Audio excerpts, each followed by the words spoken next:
RPG, let's not forget UAE में शोएब मलिक और मोहम्मद हफीज़ ने जितनी क्रिकेट खेली है शायद ही इन सारी टीमों में मिलाकर किसी ने खेली होगी, क्योंकि बहुत ज़्यादा सीजन प्रोज हैं। और जैसे आपकी टीम में ईशान किशन है और वो टीम में आने के लिए बेचैन नज़र आ रहे हैं, वैसे हमारे पास हैदर अली भी हैं जिनको 12 में अनाउंस भी किया गया है। कल उनको शायद मौका ना मिले। Pakistan does have talent, but जिस तरह आप सीनियर प्रोज की तरफ जा रहे हैं उस तरह हम भी सीनियर प्रोज की तरफ जा रहे हैं। बट आरपी, आपके लिए एक और सवाल है भारत की बॉलिंग से मुतालिक। Are you feeling confident as far as the Indian bowling attack is concerned? Bhuvneshwar ने हमें माजी में बहुत ज़्यादा तंग किया है, लेकिन आज का भुवनेश्वर थोड़ा सा खुद बैट्समैन से तंग है, रन ज़्यादा खा रहे हैं। मीनवाइल अगर आप शरदुल की तरफ जाते हैं तो इतना ज़्यादा एक्सपीरियंस नहीं है। बुमराह पर तो आप बैंक कर रहे होंगे, तो फिर आप क्या शामी बुमराह के साथ जा रहे होंगे? तीसरा पेसर कौन खेल रहा होगा आपकी टीम? दानिश, मेरे हिसाब से भुवनेश्वर कुमार का एक साइड गेम तो काफ़ी ख़राब गया है, क्योंकि पिछला अगर देखें भुवनेश्वर कुमार का इंजरीज के साथ काफ़ी इशू रहा, कई बार कमबैक किया, इंजरी फिट होकर आए। लेकिन स्किल जो है भुवनेश्वर कुमार का बहुत अप टू द मार्क है, क्योंकि आप बहुत रेयरली आप देखते हैं वर्ल्ड क्रिकेट में जो गेंद दोनों तरफ स्विंग करा पाए आजकल, क्योंकि कोकोबरा का बॉल उतना स्विंग करता भी नहीं, तो दोनों तरफ स्विंग, इसलिए उनको हम लोगों ने इंक्लूड किया। यहाँ पर हमारे सेलेक्टर से इंक्लूड किया होगा भुवनेश्वर कुमार को। मोहम्मद शमी है उसके साथ, शार्दुल का भी अच्छा गेंदबाजी। बुमराह नो डाउट हमारे नंबर 1 गेंदबाज हैं T20 फॉर्मेट के, क्योंकि एटविल यॉर्कर डालना या फिर स्लोअर गेंद, मोहम्मद शमी नंबर 2 रखता हूँ मैं। और तीसरा मैं अगर खिलाऊंगा तो भुवनेश्वर कुमार खिलाना चाहूँगा। जो आपने क्वेश्चन रेज किया उनकी परफॉर्मेंस का लेके, वो बिल्कुल उतना अप टू द मार्क नहीं दिखा, लेकिन जो T20 फॉर्मेट होता है, अगर आपके पास स्किल है तो आप कभी भी कम बैक कर सकते हैं, बाउंस बैक कर सकते हैं। बिल्कुल दानिश, थोड़ा से मज़े ले लूँ यार। वो जो एक है ना, सबसे हमारा जो आपका जो वो है ना, क्या बोलते हैं वो सॉफ्ट टारगेट हमारे लिए, कि आप कभी भी वर्ल्ड कप में जीते नहीं हो हमसे अब तक। तो एक तो ये कि हो क्या जाता है वर्ल्ड कप में, जीतते क्यों नहीं है, ये तौसीफ भाई भी बताएं, पूरा जनरेशन यहाँ पर है और हमारे साथ सुहेल तनवीर भी है। तो ये वजह क्या है कि आप कभी वर्ल्ड कप में जीतते नहीं हो? पहला सवाल तो ये। और दूसरा ये कि आपने भुवनेश्वर की बात की, और इस वक्त हमारी बॉलिंग लाइनअप, अगर सुहेल भाई अगर बात करें तो हिंदुस्तान की बॉलिंग लाइनअप के बारे में सब यही कह रहे हैं कि इस वक्त दुनिया की सबसे बेहतरीन बॉलिंग लाइनअप है। भुवनेश्वर की अगर हम बात करें तो 54 रन भुवनेश्वर ने दिए, तो आपके भुवनेश्वर हमारा मेन गेंदबाज नहीं है। बुमराह और शमी हमारे मेन स्ट्राइक गेंदबाज हैं आज की तारीख में, अगर आप देखें तो इतना कोई ऐसा झटका नहीं है हिंदुस्तान के लिए। लेकिन आपके हसन अली की अगर हम बात करें, वो आपके मेन स्ट्राइक गेंदबाज हैं। 4 ओवर में शायद उन्होंने 53 रन दिए, आखिरी ओवर में 20-22 रन देकर आपने वार्म अप मैच भी हारा।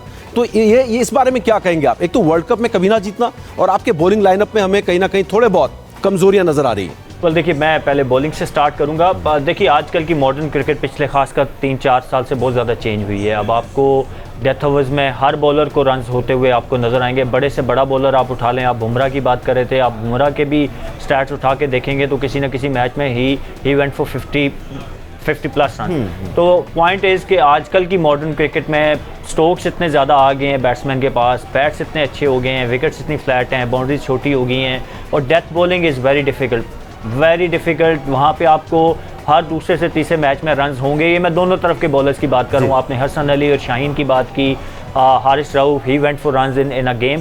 तो 1-2 मैचेस अच्छे या बुरे होने से ना कोई अच्छा हो जाता है ना बुरा हो जाता है। आप जब स्टैट्स देखते हो, जब बात करते हो किसी की बॉलर के बारे में, तो आप ओवरऑल स्टैट्स देखते हैं कि यार उसका ओवरऑल इकॉनमी, ओवरऑल उसकी सक्सेस का रेट क्या है। तो मेरा नहीं ख्याल कि दोनों तरफ की बॉलिंग लाइनअप अच्छी है। यस, आपके पास स्पिनर्स भी अच्छे हैं, फास्ट बॉलर्स भी अच्छे हैं। तो हमारे पास भी तीनों बॉलर, जो फास्ट बॉलर्स की मैं बात करूं तो T20 स्पेशलिस्ट हैं हमारे पास। स्पिनर इमाद वसीम हमारे पास एक आई गेस के एक ट्रम्प कार्ड होंगे, specially playing in UAE, he always did well. और मुझे पर्सनली उनसे बड़ी हाई होप्स हैं, क्योंकि जिस तरह का उनका बॉल अंदर आता है, नया बॉल, और लो पिचेस पे ही will be very difficult to handle.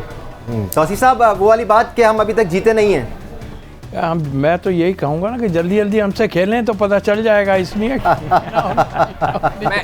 मैं कुछ कह सकता हूँ इस पे? श्योर। यार, जब हम लोग शारजा में खेलते थे ना, इनको हमेशा हरा दिया करते थे। तो ये लोग डर के मारे आते नहीं थे। उन्होंने मना कर दिया था कि हम खेलेंगे नहीं शारजा में, ये हमेशा हमें हरा देते हैं। तो ICC ने हमसे रिक्वेस्ट की कि प्लीज़ ICC के टूर्नामेंट में प्लीज़ आप लोग हार जाया करो, ताकि ये ICC के टूर्नामेंट से ना भागें।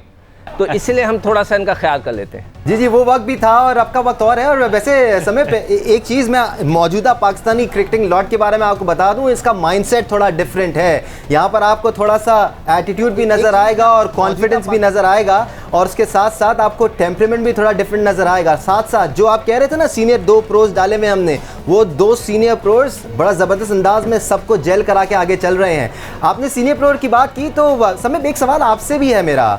महेंद्र सिंह धोनी को एज अ मेंटोर भारतीय टीम में लाया गया है।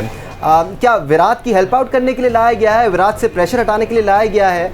And are there too many cooks in the Indian camp? क्या कुछ खिचड़ी तो नहीं बन जाएगी? बात किसकी मानी जाएगी, किसकी चल रही है, किसकी नहीं? अगर खिचड़ी पकेगी तो आप ही को खिलाएंगे उस खिचड़ी को। हम शौक से खा लेंगे, मोहब्बत से तो खिलाएं। अगर धोनी आ गया तो आपके लिए परेशानियां और बढ़ गई हैं।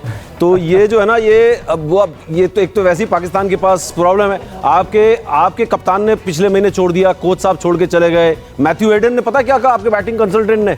इतने डरे हुए हैं वो, मैं आपको बता रहा हूँ। वो बोलते कैसे संभालेंगे केएल राहुल को, ऋषभ पंत को, वो रोहित और विराट को भूल ही गए हैं। तो आपके लिए बड़ी प्रॉब्लम्स हैं। वैसे आपके पास आप किस किस के लिए स्ट्रैटेजी बनाएंगे मुझे समझ में नहीं आ रहा है। अब धोनी और आ गए हैं, टू मेनी कुक्स नहीं है यहाँ पे टू मेनी ब्रेन्स हैं जो एक साथ मिलकर जो है टीम की मजबूती दे रहे हैं। तो धोनी के आने से एक सोच है कि शायद मेंटोर की जरूरत थी या नहीं थी, लेकिन ये सारे आपस में कंसल्ट करके किया गया है। तो मुझे उम्मीद है कि ये जो है आप देखना, इससे फायदा ही होगा टीम इंडिया को। और ये जो खिचड़ी पकेगी तो वो सामने वाले के लिए पकेगी कि जब सादा खा लो पेट और खराब ना हो जाए। हार भी गए हो, है ना, पका हुआ ज़्यादा मसालेदार खाना ना खाओ, खिचड़ी खा लो। तो खैर ये तो बात है ही। लेकिन आपकी अगर बैटिंग की भी बात करें, आपकी बैटिंग भी अगर आप देखें तो आपके बैटिंग में कोई ऐसा इंपैक्ट प्लेयर पूरे टीम में, अगर सिकंदर भाई अगर आपसे पूछूं, कोई भी ऐसा इंपैक्ट प्लेयर नहीं दिखा है। बाबर आजम आप कर रहे हैं कोई बड़ी टीम के खिलाफ, बहुत ऐसा कोई खिलाड़ी नहीं है जो पिछले 10 साल से या 5 साल से या 6 साल से सीरीज दर सीरीज इंपैक्ट कर रहा है। जैसे रोहित शर्मा है, 2013 से रुका ही नहीं है।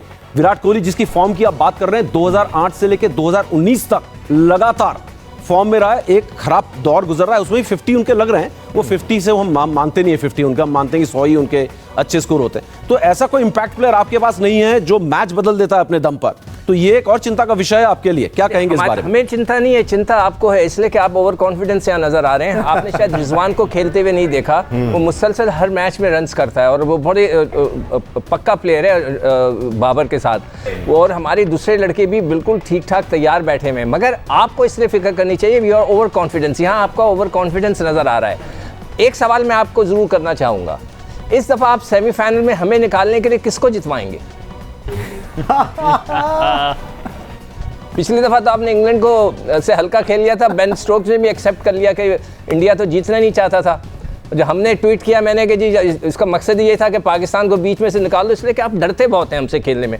आपने कहा कहीं चलो पहले राउंड में तो हरा दिया, सेमीफाइनल में ना हमें ऐसे करेंगे तो कौन आएगा? सिकंदर भाई एक मैच तो जीत जाओ, ये बोलने से पहले वर्ल्ड कप मैंने आपको बता दिया वजह करूंगा।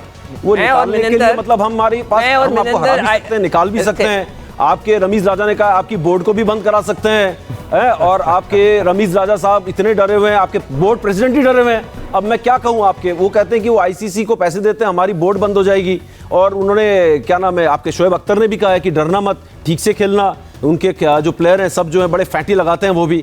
तो ये जो है आप एक मैच तो जीतो इंडिया के साथ। अच्छा ये जो पॉइंट ऑफ व्यू है ना सिकंदर, ये वाला जो पॉइंट ऑफ व्यू है, जो बातें हैं मैं समझ रहा हूँ, वो थोड़ा सा दुख जो है वो चुभन तो होती है, वो आपकी मैं समझ रहा हूँ बात। नहीं देखें, आप अपनी नीयत साफ रखें, किसी को बाहर निकालने की कोशिश ना करें। जिन लड़कों की आप बात और वो सारे वो लोग हैं, प्राइम मिनिस्टर वाली नहीं देखिए घबराना नहीं है, वो भी बात होती है। प्राइम मिनिस्टर तो हमारा आप लोग हमसे प्राइम मिनिस्टर बहुत टाइगर है, वो हर एक को कहता है घबराना। ऐसे लग रही है जैसे आप प्राइम मिनिस्टर हमारा कभी घबराया नहीं, इसलिए वो हर एक को कहता है घबराना नहीं। ये सिर्फ 15-20 घंटे की बात है, फिर पता चल जाएगा। अच्छा gentleman, let's bring some sanity. Maninder साहब, मैं आपकी तरफ आना चाहूंगा। ये जो प्रेशर की बात हो रही है, एक दूसरे के प्लेयर्स को सीरियस लेने की बात हो रही है, हम तो बड़ा रिस्पेक्ट देते हैं भारतीय बल्लेबाजों को, और उतना ही रिस्पेक्ट आजकल हम आपके पेसर्स को भी देने की कोशिश कर रहे हैं। बट मॉडर्न डे क्रिकेट में अगर आप सामने वाली टीम को रिस्पेक्ट नहीं दे रहे, अगर आप उसको सीरियसली नहीं ले रहे, आप बाबर आजम को सीरियसली नहीं ले रहे, आप फखर जमान को सीरियसली नहीं ले रहे, आप रिजवान को सीरियसली नहीं ले रहे, आप हफीज और शोएब मलिक के एक्सपीरियंस को सीरियस नहीं ले रहे, तो भारत को कल नुकसान हो सकता है। दानिश भाई, ये आपने कहाँ से अंदाजा लिया कि इनको लगाया कि इनको सीरियसली नहीं ले रहे? समीप भाई ने जो बातें कही हैं अपने पिछले 2 शोज में सारी सुन लें। जिसकी हम बाबी बात कर रहे थे कि इंडिया के अगेंस्ट कभी भी पाकिस्तान वर्ल्ड कप्स में जीता नहीं है। नहीं, वो देखें, आप क्रिकेटर्स की बात करें, क्रिकेटर्स क्या कह रहे हैं?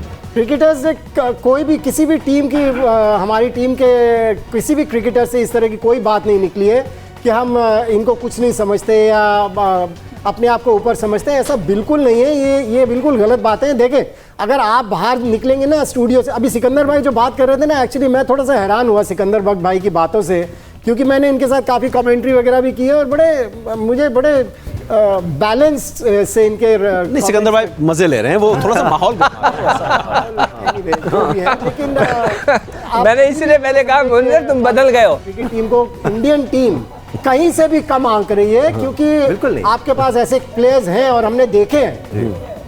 हाँ जी, बिल्कुल, यू एब्सोल्युटली स्पॉट ऑन जी, बिल्कुल बिल्कुल। देखिए मैं फिर इंडियन टीम पे आ जाता हूँ। थोड़ी सी सैनिटी वाली जो बात आपने की थी वो बात कर लेते हैं, सेम बातें कर लेते हैं थोड़ी सी। कोई भी ऐसा नहीं समझ रहा है जो क्रिकेट जानता है कि पाकिस्तान की टीम हल्की है और हम इसे आसानी से हरा देंगे। ये मैच कांटे का होने वाला है, और T20 क्रिकेट में वैसे भी आप किसी को हल्के में नहीं ले सकते, क्योंकि ये ऐसी क्रिकेट है जहां पर कि एक ओवर या एक बैट्समैन गेम को खींच के ले जा सकता है दूसरी टीम से। सो ये बिल्कुल भूल जाइए कि बड़े कॉम्प्लेसेंट हो रही है इंडियन टीम और बड़ी आसानी से ले रही है। मनिंदर आप इन चीज़ों से गुजरे हुए हैं ना, हम और आप साथ खेले हैं, आपको पता है कि हम क्या हो सकता है और क्या नहीं हो सकता। इंप्रूवमेंट ज़्यादा ध्यान देते हैं, समझदार आदमी हैं। वीकनेस पे थोड़ा सा कोशिश करते हैं कि क्या वीकनेस है यहाँ पर। अगर दूसरी साइड से आप देखो तो लगता है कि कितने सारे स्टेटमेंट्स आ रहे हैं, चाहे प्रेसिडेंट हो चाहे उनका प्राइम मिनिस्टर, पर हमारे यहाँ तो ऐसा कुछ नहीं। हमारे यहाँ सिर्फ फोकस ये है कि एक इंपॉर्टेंट मैच है, एक बड़ा मैच है यहाँ पर, और सामने वाली टीम भी अच्छी है, वो भी आपको एक अच्छा खेल दिखाने का मादा रखती, तो उस पर हमारा ज्यादा फोकस है, रादर देन की स्टेटमेंट देके कुछ यहाँ पे बॉल खड़ा करना। बिल्कुल बिल्कुल। दानिश, एक बात यहाँ पर ये पूछना चाहता हूँ, चलिए क्रिकेट की बात की जाए तो ऐसे कौन से एरियाज हैं सोहेल भाई, आप देखते हैं ऐसे कौन से एरियाज हैं इंडिया के जिस पर आप सेंध लगा सकते हैं, मतलब आप अटैक कर सकते हैं? वो कौन से एरियाज आप देख रहे हैं इंडिया के, जो आप अगर आज टीम मैनेजमेंट ड्रेसिंग रूम में होते तो बोलते ये एरियाज हैं जिस पर हमें अटैक करना है, जिसका हमें एडवांटेज लेना है टीम इंडिया के अगेंस्ट? देखिए, अगर आप मुझे इंडिया की स्ट्रेंथ और वीकनेसेस में कुछ पिक करने की बात करेंगे तो obviously your batting is your strength, और बॉलिंग ऐसी है जिसमें अगर इफ़ बीइंग रियलिस्टिक अगर आप देखें तो आपके पास बुमराह एक ऐसा बॉलर है जिनको आप T20 स्पेशलिस्ट कह सकते हैं। He is good with the new ball and with the old ball as well. Bhuvneshwar की आगे बात की, आरपी ने totally agree when he came on the scene, he used to swing both ways, but अभी lately अगर आप देखेंगे और स्पेशली कंसीडरिंग द कंडीशन, आपको पता है यूएई की कंडीशन कैसी होती है, वहाँ पे इतना लैटरल मूवमेंट नहीं मिलता है, तो आपका जो फास्ट बॉलिंग डिपार्टमेंट है उसमें Bhuvneshwar and Shami, they are good bowler, very good bowler in ODI, in test cricket, but in T20 specially अगर भुवनेश्वर को हेल्प नहीं मिल रहा होगा तो वी कैन अटैक। हमारे अगर आप बात करें कि हम किसको एज ए मैनेजमेंट वहाँ पे क्या सोच रही होगी, तो we can target them. Bumrah is the one के हम कहेंगे कि सीम ऑफ, उसको अगर आप 28-30 रन करते हो without giving him any wicket, तो बाकी बॉलर्स को आप टारगेट कर सकते हैं। Jadeja, yes he is good bowler, but जैसी वहाँ पे कंडीशन अभी लेटली मैंने देखी हैं, we can target him as well. तो बैटिंग में कहूँगा कि आपका स्ट्रॉन्ग लिंक है, so we need to put good total on the board and then we can defend.